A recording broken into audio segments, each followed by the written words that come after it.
I read a eulogy to Huey, but a lot of you guys weren't here. So Mom wanted the kids. Billy, I got something to tell you. This paper was nice and straight until I went to the bar with you last night. I hope I can read from it.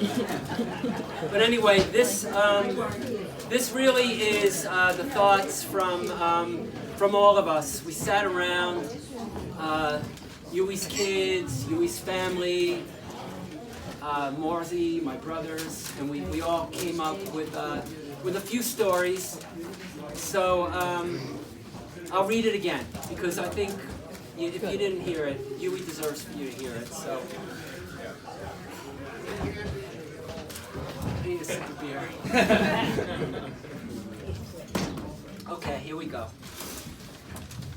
We're here to say goodbye to our indestructible and charismatic friend, dad, son, brother, and teacher, Huey, who would always light up a room just by walking into it with his big blue eyes and his $1 million smile.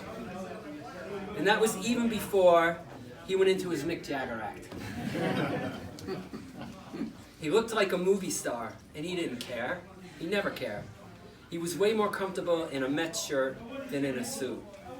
Huey, or Ted, or Rodney, lived a simple life, dedicated to his kids, family, friends, and students. He touched countless lives with his sunny optimism, and once you met him, you never forgot him. Huey had a deep faith that was only made stronger in recent months with his trip with Lizzie to Lourdes. And when facing the adversity of his illness, with strength and feisty courage and a strong belief in God and the great afterlife that awaited him.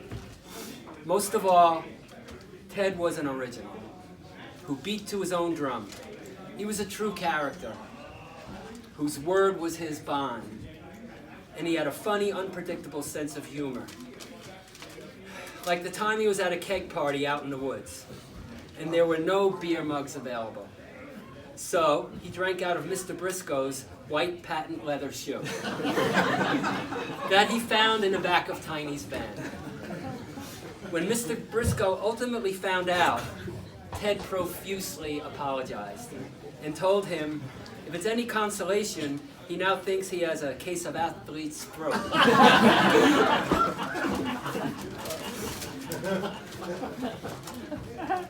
Or the time he met the great Hall of Fame baseball player Frank Robinson while working at the Stage Deli.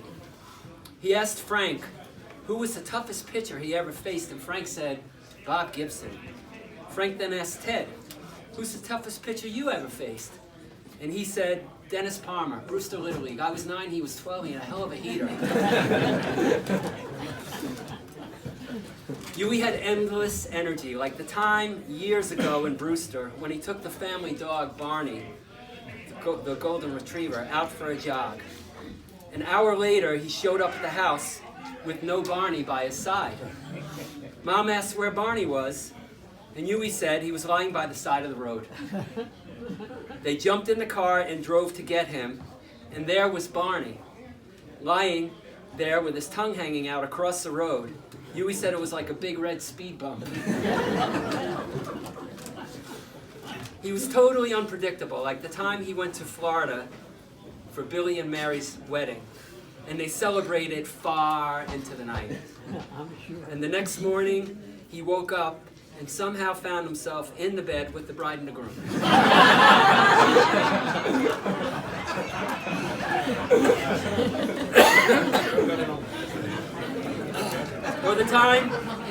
Or the time he marched with Donegal in the St. Patrick's Day parade and showed up with speaking with a full-scale Irish brogue the whole day, not just and he was handing out mini whiskey bottles like Santa Claus would hand out candy canes.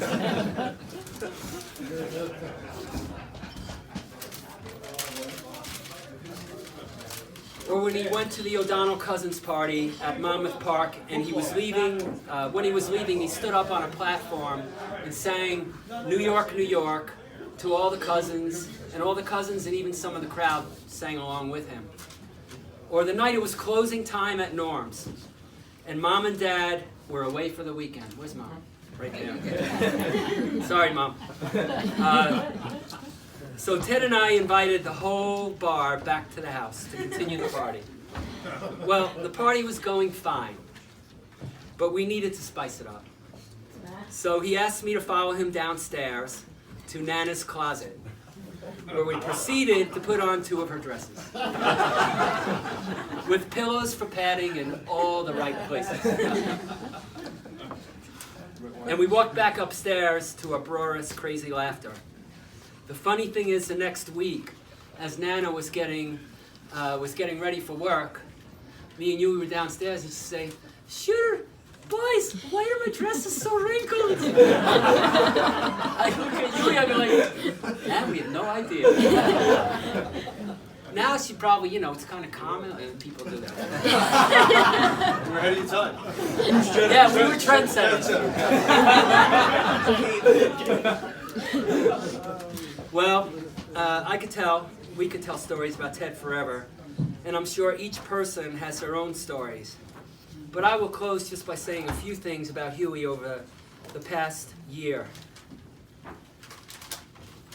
He knew he was dealt a tough hand, but he fought with ferocious resilience to beat it and prove the doctors wrong. Knowing Huey, we would expect nothing less. During the past few months, we had many heart-to-heart talks. In his small Chelsea apartment, doctors had warned him that he likely had 9 months left. His response was to exercise like crazy, to diet, and prove them all wrong. Prove them all wrong. But if God would choose to take him, he said that when you look at the timeline of the world, another 20 years is not that much more, and he would not have to face growing old. His faith grew stronger. Just over a month ago, I met him at St. Patrick's Cathedral, where he just finished saying the Rosary in the Blessed Mother Sanctuary of the cathedral. During one of our recent talks about the old glory days, out of nowhere, he said, "If it happens soon, dying will be okay. It'll be like an everlasting, fantastic dream." He said he had been having many dreams lately, and they were all spectacularly happy. The most recent one he had, that very morning when I saw him, he said that he was at a really fun party, immensely enjoying himself, with Yankee greats like Jeter and Pettit. And I said, "That's great, but you're a Mets fan." So we started cracking up. We both laughed.